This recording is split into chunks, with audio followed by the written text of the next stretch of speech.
11:04 p.m. Naval Support Activity Bahrain. The headquarters of U.S. Naval Forces Central Command. The base sits on a reclaimed peninsula that juts into the Gulf like a concrete thumb. On any normal night, the lights of Manama's financial district shimmer across the water to the north, the towers of the capital reflected in the shallow Gulf in long orange streaks. Tonight, there are no lights in Manama. The Bahraini government issued a civil emergency blackout order at 8:30 p.m., following the intelligence advisory that U.S. Central Command distributed to all host nation partners in the region at 7:55 p.m. The advisory did not contain specific times or specific vectors. It contained a threat probability assessment based on signals intelligence, satellite imagery of IRGC drone launch sites, and pattern-of-life analysis that CENTCOM's analytical teams had been building for 72 hours. The assessment was unambiguous enough that the Bahraini Civil Defense Authority made the call to go dark without being asked twice. The analyst who built the threat picture had been tracking a specific signature for 3 days. The IRGC drone program operates from dispersed launch sites, a deliberate design choice that makes any single intelligence-driven preemptive strike against the program operationally complex. But dispersed launch sites require coordination, and coordination requires communications, and communications have signatures that patient collection platforms can detect and map over time. For 72 hours, the analyst had been watching the communication pattern between 3 known IRGC drone sites in western and southwestern Iran shift from a routine maintenance traffic profile toward a pre-mission activation profile. Increased frequency, shorter message intervals, specific encryption key rotations that the signal's intelligence database associated with operational launch preparation. She elevated her assessment 3 times over those 72 hours. Each elevation added specificity. By 7:30 p.m. on March 12th, her assessment was specific enough that CENTCOM did not ask for a second opinion before distributing the advisory. The 11 seconds between radar detection at 11:07 p.m. and the scramble order were 11 seconds that this analyst's 72 hours of work created. Without her assessment, there is no pre-positioned Patriot battery at full alert. There is no Iron Fist vehicle crew at their stations with the targeting system hot. There is no coordinated counter-UAS response waiting for the detection queue.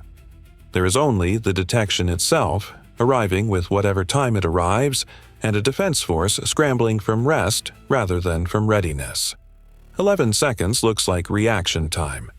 It is actually the visible edge of 3 days of preparation. The base itself is lit by its internal systems. The red and white of the perimeter security lights, the blue-white glow from the hardened operations centers, the amber running lights of the patrol craft tied to the harbor piers. Inside the Combined Air Operations Center, the Duty Watch team has been at Combat Condition 2 since 9 p.m. The senior controller is a Navy commander who has been awake since 4 a.m. and is operating on the specific kind of sustained alertness that does not feel like alertness but manifests as a total absence of any thought that is not directly related to the tactical picture on the displays in front of her. She has drunk 4 cups of coffee. She stopped tasting the coffee around cup 3. The tactical picture at 11:04 p.m. shows 11 U.S. Navy and Air Force surface and airborne assets within the coverage radius of the CAOC's sensor network.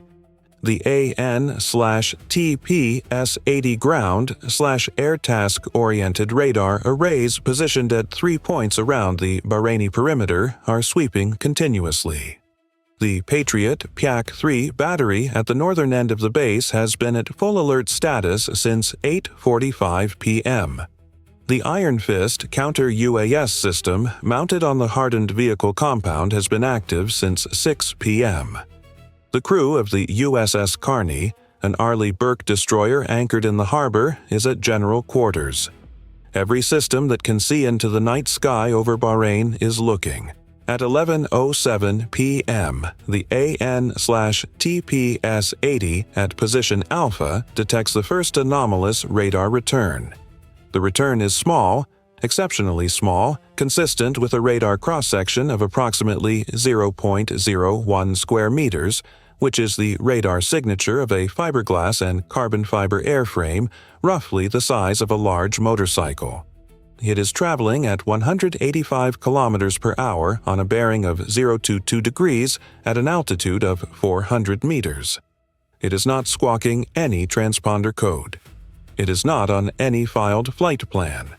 The radar system's classification algorithm assigns it a threat code in 0.4 seconds. Then the display updates. Another return, 600 meters to the left of the first.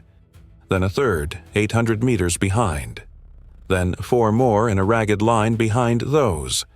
The AN/TPS-80 is tracking 7 contacts in the space of 11 seconds, all on similar headings, all at similar altitudes and airspeeds, all with the same micro-radar cross-section that tells the classification algorithm what it is looking at before the operator has time to consciously process the display. The senior controller keys her circuit at 11:07 p.m. and 44 seconds. All stations CAOC.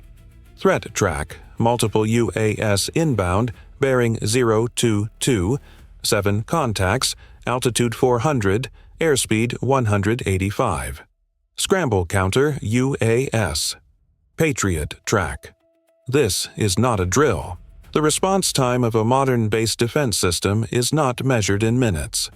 It is measured in seconds that feel longer than they are. The Patriot PAC-3 battery commander receives the targeting data via the Engagement Coordination Network in under 2 seconds. His crew has been at the firing keys since 8:45 p.m. The first PAC-3 missile is ready to fire. But the engagement geometry for a drone at 400 meters altitude and 185 kilometers per hour creates a specific problem that the Patriot system was not primarily designed to solve. The PAC-3 is an anti-ballistic missile and anti-cruise missile weapon. It can engage drones.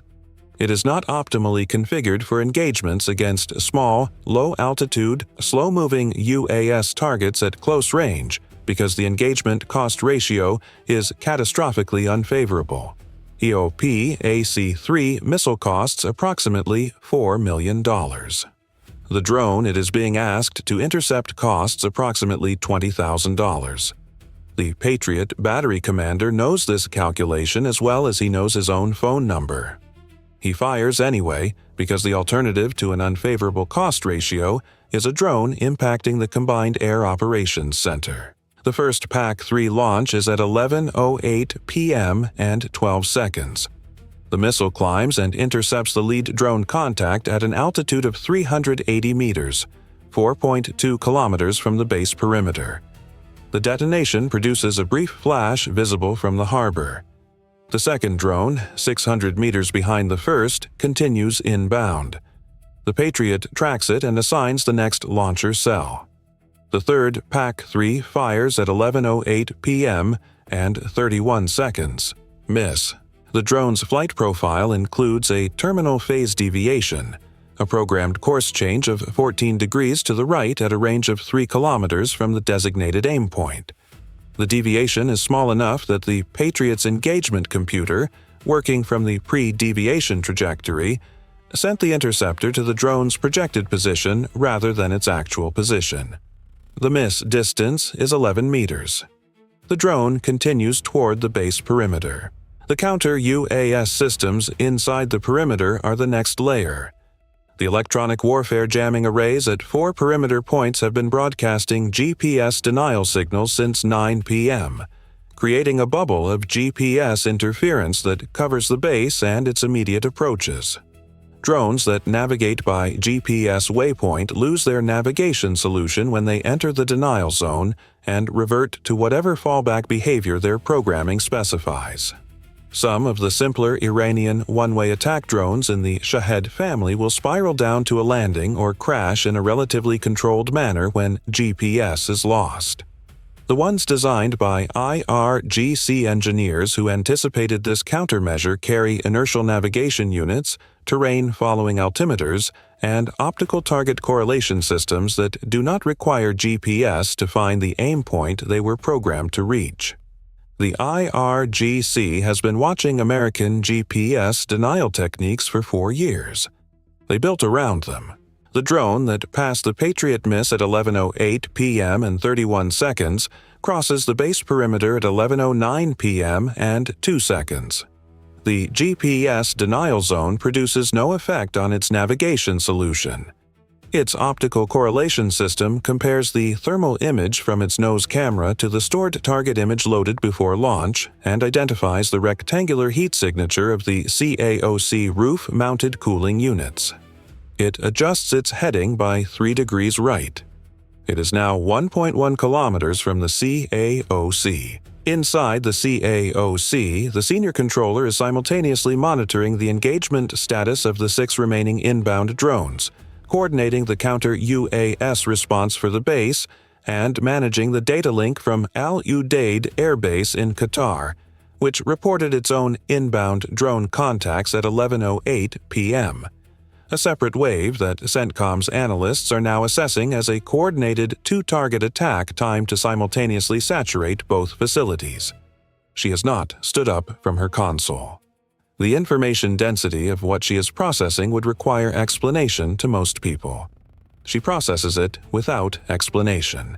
The Iron Fist counter-UAS vehicle stationed at the South Perimeter compound acquires the inbound drone on its electro-optical sensor at 11:09 p.m. and 08 seconds. The vehicle's 30mm gun begins tracking. At a range of 680 meters, the system's fire control computer assesses a 94% probability of hit on the current trajectory. The gunner confirms the engagement authority. The engagement zone is clear of friendly aircraft per the air picture, and at 11:09 p.m. and 14 seconds, the 30mm opens fire. The burst is short, 6 rounds. The drone's airframe, constructed of fiberglass over a lightweight metal frame, does not require a direct hit by a 30mm round to be rendered inoperable. The blast radius of a 30mm proximity-fused round creates a fragmentation pattern that the engineers who designed this system calculated would be sufficient against a target of this size. The drone tumbles at 11:09 p.m. and 17 seconds, impacts the ground 340 meters from the CAOC building, and its warhead detonates on contact. The detonation produces a crater approximately 2 meters in diameter and a pressure wave that shatters 2 windows in a storage building 60 meters from the impact point. The structural reinforcement of the CAOC building, designed to absorb exactly this category of threat, absorbs the blast overpressure without consequence. Nobody inside the CAOC is injured. The building is operational. 3 seconds that mattered more than the preceding 45 minutes of preparation. The engagement of the remaining 6 drones in the Bahrain wave takes 22 minutes. 2 more PAC-3 missiles are expended. The Iron Fist vehicle accounts for 3 contacts. 1 drone, navigating by inertial guidance after losing its optical correlation solution due to a sensor malfunction, impacts the water of the harbor 200 meters from the USS Carney's port side. The Carney's crew, at general quarters with all watertight hatches closed and the CIWS tracking every airborne contact in the harbor, watches the impact from behind armor glass. The warhead detonates in the water. The Carney is undamaged. The column of water thrown up by the detonation reaches approximately 8 meters. The last Bahrain drone contact is neutralized at 11:31 p.m. At Al Udeid Air Base in Qatar, the geometry of the attack is different and more complex. Al Udeid is larger, with a longer perimeter, and the drone wave targeting it has been routed to approach from the southwest rather than the north, using the Qatari urban terrain to mask the final approach until the drones are inside the outer sensor ring. The CAOC's air picture at Al Udeid shows the first contacts at 11:08 p.m., consistent with a synchronized launch from the same IRGC staging area that serviced the Bahrain wave. 11 contacts on the initial detection. One wave, single axis, higher altitude than the Bahrain drones at 600 meters, which suggests a different drone type with different performance characteristics. The Patriot battery at Al Udeid has the advantage of the Bahrain engagement data, transmitted by data link at 11:09 p.m., with a classification note that the terminal phase deviation maneuver needs to be accounted for in intercept geometry. The Al Udeid Patriot battery commander adjusts his lead angle and fires his first interceptor at 11:12 p.m. Hit. He fires 2 more in rapid succession at the next 2 contacts. 2 more hits. The engagement cost ratio is still brutal, but the base is standing. The Al Udeid counter-UAS commander, working from the Bahrain engagement picture in real time, makes the decision to commit both of his Iron Fist vehicles and the 2 additional Coyote UAS interceptors to the perimeter before the drones reach the GPS denial zone. The Coyote is a purpose-built counter-UAS interceptor, a small, fast, single-use aerial vehicle launched from a ground tube that can exceed the airspeed of the drone it is pursuing and defeat it by proximity detonation. It was designed specifically for the threat profile that is inbound at this moment. 2 Coyotes launch at 11:13 p.m. at the 4th and 5th drone contacts in the formation. Both intercept. The 6th through 11th contacts are engaged by the Iron Fist vehicles and a final PAC-3 as they enter the inner perimeter zone. By 11:29 p.m., 9 of the 11 Al Udeid contacts have been neutralized. The 10th drone impacts the perimeter fence on the eastern side of the base in an unpopulated maintenance area. The warhead detonates. The perimeter fence is destroyed over a 40-meter section. 3 parked non-operational vehicles in the adjacent motor pool are damaged. No personnel are in the area. The 11th drone, the last, loses its navigation solution at the perimeter boundary and impacts a berm of compacted sand that the base engineers constructed as a blast wall around the fuel storage area. The warhead detonates against the berm. The berm absorbs the blast. The fuel storage area is undamaged. By 11:35 p.m., both bases are reporting all clear on active inbound threats. The CENTCOM battle damage assessment compiled over the following 3 hours is precise and methodical. At Naval Support Activity Bahrain, 1 crater at 340 meters from the CAOC, 2 shattered windows in an ancillary building. No personnel casualties, no mission-critical systems affected. At Al Udeid, 1 40-meter fence breach, 3 damaged non-operational vehicles, no personnel casualties, no operational systems affected, 7 PAC-3 missiles expended across both engagements, 4 Coyote interceptors expended, Iron Fist ammunition logs filed for replenishment. The financial cost of defending 2 major U.S. military installations against 18 one-way attack drones is approximately $29 million, predominantly driven by the PAC-3 expenditures. The cost of the Iranian attack to execute, assessed at approximately $360,000 in drone manufacturing and logistical costs. The exchange ratio is one that no procurement office wants to publish in an unclassified format. The senior controller at the Bahrain CAOC does not leave her console until 1 a.m., when the threat assessment for the overnight period has been updated and the second watch team has been fully briefed. She has been on shift for 21 hours. Her debrief is 12 pages long, single-spaced, and addresses every decision made during the engagement with the same systematic retrospective honesty that the profession demands. The one thing she flags as a near miss is not the drone that got to 340 meters from the CAOC. It is the 11 seconds between first detection and the scramble order. She calculates that if the detection had come 30 seconds later, the engagement timeline would have been inadequate to prevent a perimeter breach at a different sector. 11 seconds. She notes this with the same flat precision as everything else in the debrief. The 11 seconds will become a case study. At IRGC Drone Command, in an operations center somewhere in western Iran that CENTCOM has been trying to precisely locate for 6 months, The mission controllers review the returns from the strike. No real-time telemetry from the drones survived the engagement because drones that are intercepted do not send final reports. What the IRGC controllers know is that neither target facility has been destroyed because both are still transmitting on their communications frequencies and neither has reported to the regional air traffic network as non-operational. They know that their drones reached both bases because the timing gaps in American communications suggest successful engagements close to the perimeters. They know that the attack cost them 18 drones and achieved no lasting damage to either facility. What they do not yet know, and what will take their analysts several days to reconstruct, is the precise engagement sequence that defeated each wave.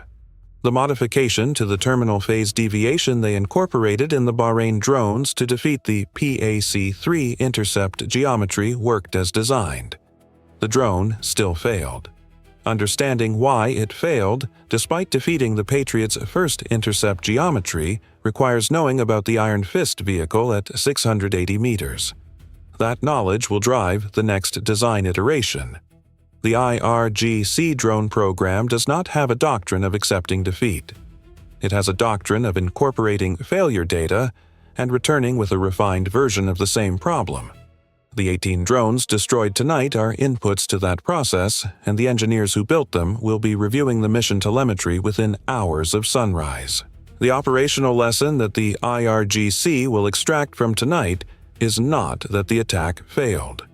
The operational lesson is the exchange ratio: 18 drones, $360,000. Against them, 7 PAC-3 missiles, 4 Coyote interceptors, Iron Fist ammunition at 2 facilities, and the full alert commitment of 2 Patriot batteries for an entire night. $29 million. The drones did not destroy anything, but they forced the United States to spend $29 million defending against $360,000 worth of hardware. At scale, if the IRGC can manufacture and launch these platforms at volume, the arithmetic of that exchange eventually places pressure on the U.S. defense industrial base that no tactical excellence can fully absorb. This is not a new strategic concept. It is the oldest concept in asymmetric conflict. You do not need to win engagements to win the attrition equation. You need to make winning engagements expensive enough that winning eventually costs more than losing. This is the calculation that CENTCOM's strategic planners will be working on by 6 a.m. The Patriot battery at Bahrain expended 7 interceptors tonight. Each interceptor takes months to manufacture and costs more than the entire drone wave that required it. The base held. The strategic pressure did not stop. It accelerated. This is the strategic arithmetic that no battle damage assessment fully captures. The bases are intact. The mission-critical systems are operational. The personnel are unharmed. But the defense of 2 facilities against 18 drones required $29 million in interceptor expenditure and the full commitment of every available layer of a carefully constructed integrated air defense architecture. 18 drones. The IRGC manufactures those in days. The PAC-3 missiles that stopped them take months to produce and cost hundreds of times more to replace. The senior controller wrote 11 seconds in her debrief. The procurement officers will write the dollar figures in theirs. The night over the Gulf is quiet at 11:35 p.m. The blackout in Manama holds. The perimeter lights of the base cast their amber glow on the water of the harbor, and the USS Carney rides at anchor with her crew still at their stations, because the all-clear is not the same as safe, and nobody on that ship is under any illusion about the difference. The senior controller will not leave her console until 1 a.m. When her relief arrives, she walks through the entire engagement sequence in a 12-minute verbal handoff that her relief records verbatim. She does this not because procedure requires a verbal handoff at this level of detail, but because the 11 seconds that she flagged as a near miss are not something she is willing to summarize. Every second of those 11 needs to be understood by the person who will be sitting in her chair for the next watch period. She takes her jacket off the back of her chair, picks up the cold coffee cup that has been there since 10 p.m., and walks to the door. Before she leaves the space, she turns once to look at the display. The picture is clean. All tracks classified. No threats. She walks out. What defends a base is not only the missile in the tube or the gun on the vehicle. It is the 11 seconds of decision time that the analyst who built the threat picture over 72 hours created by finding the pattern before it arrived. The drones came. The bases held. And somewhere in western Iran, the engineers are already opening the design file for Drone 19.